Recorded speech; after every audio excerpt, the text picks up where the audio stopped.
Operation to work with us to address this issue will heighten the probability of a safe apprehension where neither party is in danger, and that's in the best interest of all of us. So I want to commend all these agencies for this effort.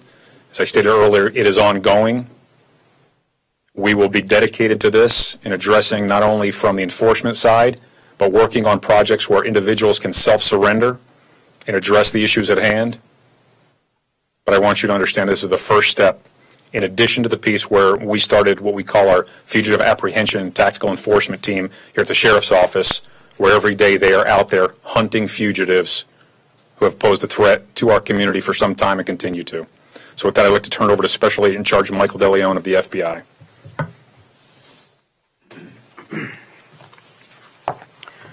Thank you, Sheriff. Good afternoon, everyone. My name is Michael DeLeon. I'm the Special Agent in Charge of the FBI's Phoenix Field Division, which covers the entire state of Arizona. And I want to thank Sheriff Paul Penzone for inviting the FBI as well as the law enforcement partners who are here with us today. This was a joint effort. I need to repeat that. This was a joint effort, and those standing before you today are the ones who participated and why this was a success. As you just heard, the goal of Operation Purge was to reduce the overall number of warrants in Maricopa County. And again, repeating, this is an ongoing effort to locate and apprehend these fugitive felons. But let me be clear regarding the purpose of the operation. The focus was about public safety, working jointly to take dangerous criminals off the streets and out of our communities. Operation Purge is a long-term project for the FBI and our law enforcement partners. The administrative and the analysis phase started months ago. In all, FBI analysts, along with Maricopa County Sheriff's staff, reviewed and researched approximately 3,700 felony warrants.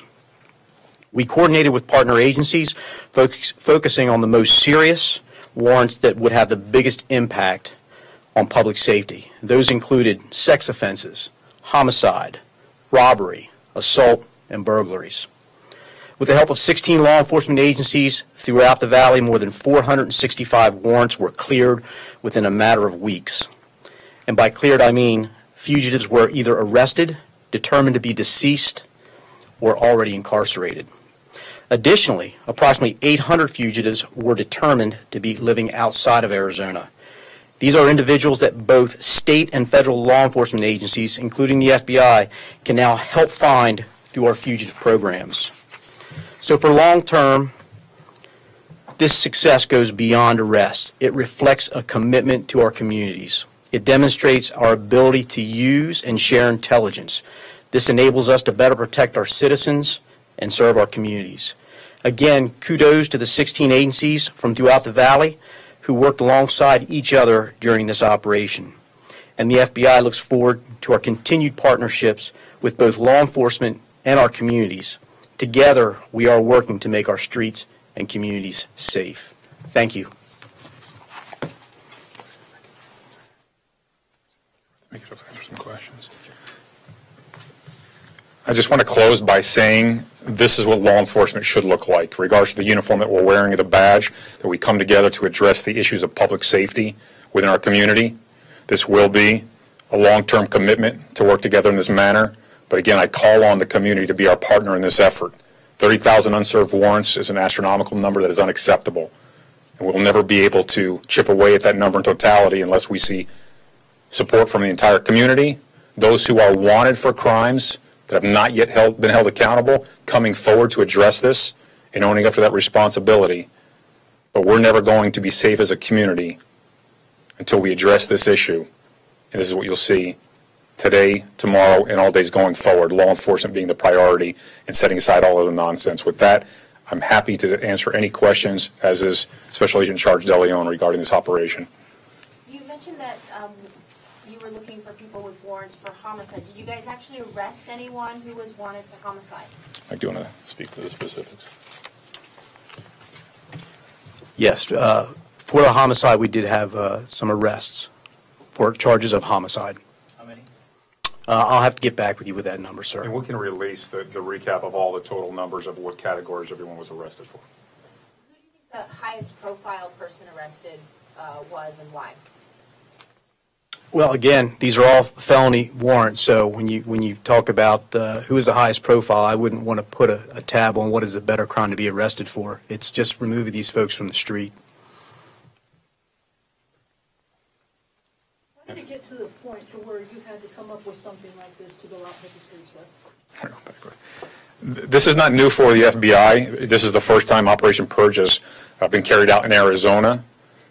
This is not new for law enforcement. We've known for some time that there's been an issue. This is just the first opportunity that we have collaborated in this manner. Each agency has made their own individual effort, and sometimes even in a task force. But we are going to come together more so as a county with many law enforcement agencies that have resources to share, as opposed to individual entities focused on these same problems.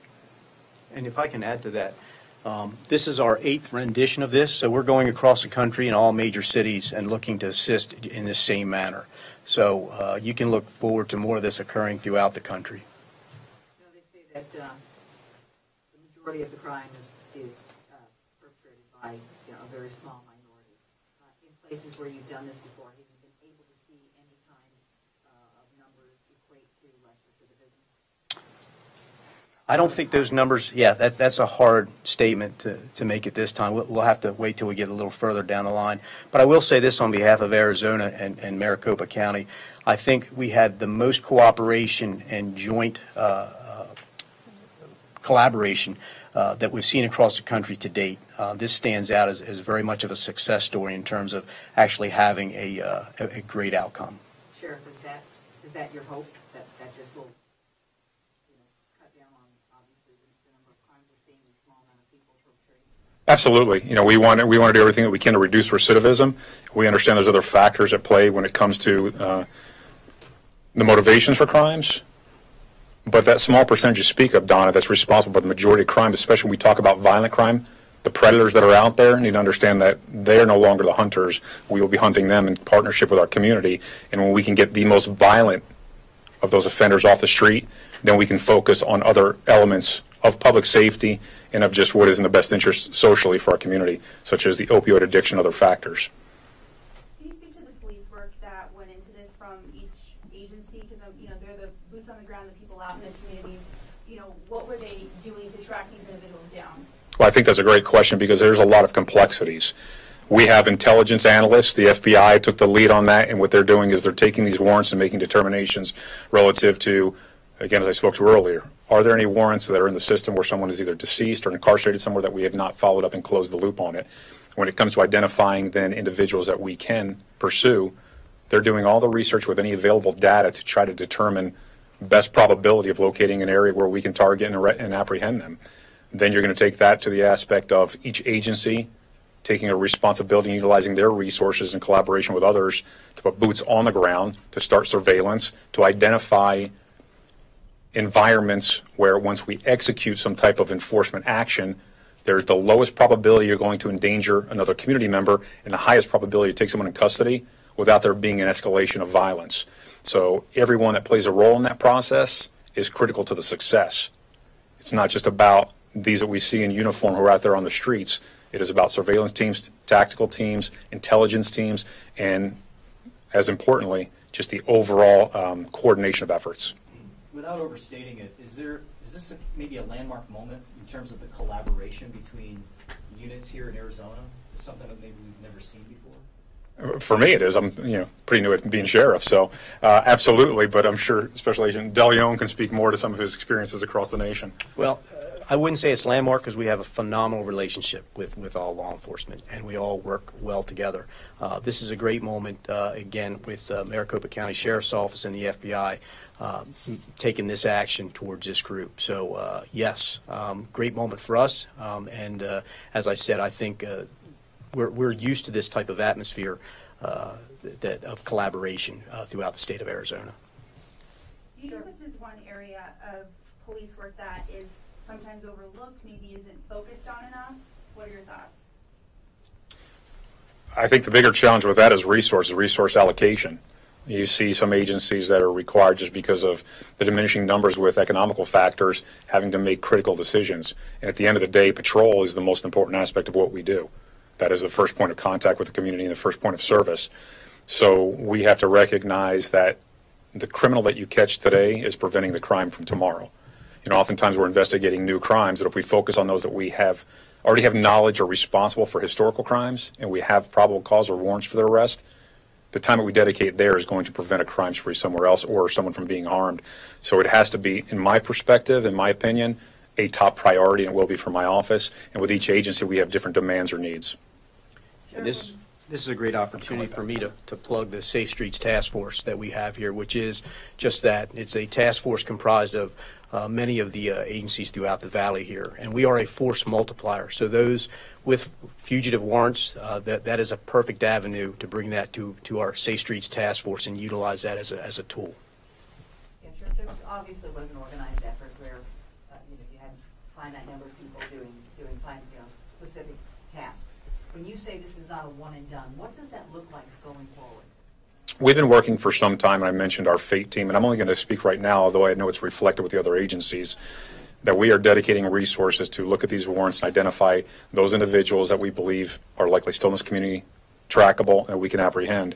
I'm also working on a program to incorporate private funders to assist us in putting rewards on the heads of those who threaten the safety of our community. And the third piece is working with the court system and with probation to determine ways that we can identify locations at designated times where individuals who are wanted for felony offenses can come and self-surrender, and if those crimes are not at a level where they pose an ongoing threat to the community, they have a felony warrant for maybe a property crime or something else, that we can work with the court system to determine, can we get them a new court date and rectify that issue where they become compliant and cooperative so that we're not chasing additional warrants unnecessarily. So I think there are a lot of different avenues to pursue. We're very early in this collaboration to some extent, but we're going to be creative and outside the box to address this so that we enhance safety, but we also give individuals a chance to help themselves who have fallen short prior to this. Sheriff, you mentioned the reward component possibly in the future. Would that be something in collaboration with Silent Witness or a kind of solo mission of MCSO? Absolutely. I've already had conversations with the Silent Witness program, and it's important that we have communication so that all the agencies involved are comfortable with it, but what we would do is utilize Silent Witness to be our resource to take those tips and to pay rewards, and again to assist law enforcement in executing safe operations as we apprehend dangerous criminals. Once upon a time, agencies used to work on their own. Hey, we got it, this is our area, we'll take care of it, we need you, we'll ask. So is this collaborations like this, is this going to be a new normal, if you will, from now on? I think it's always an important tactic for us to implement, but at the same time, we have individual municipalities or areas that we are responsible for, and we want to deliver that intimate service and have a relationship with the communities that we serve. So collaboratively, law enforcement comes together and addresses major issues when it, no different than, and we had a protest just recently, other factors, when we can contribute to each other's success. And at the same time, we have to act as individual entities and address those needs that are specific to our own communities. You're changing as our daily living changes then, right? Yeah, everything's a case-by-case basis, but when it's most impactful, that we can, serve as a collective group, we'll definitely create those opportunities and carry those services out. Obviously, 30,000 warrants is a huge number.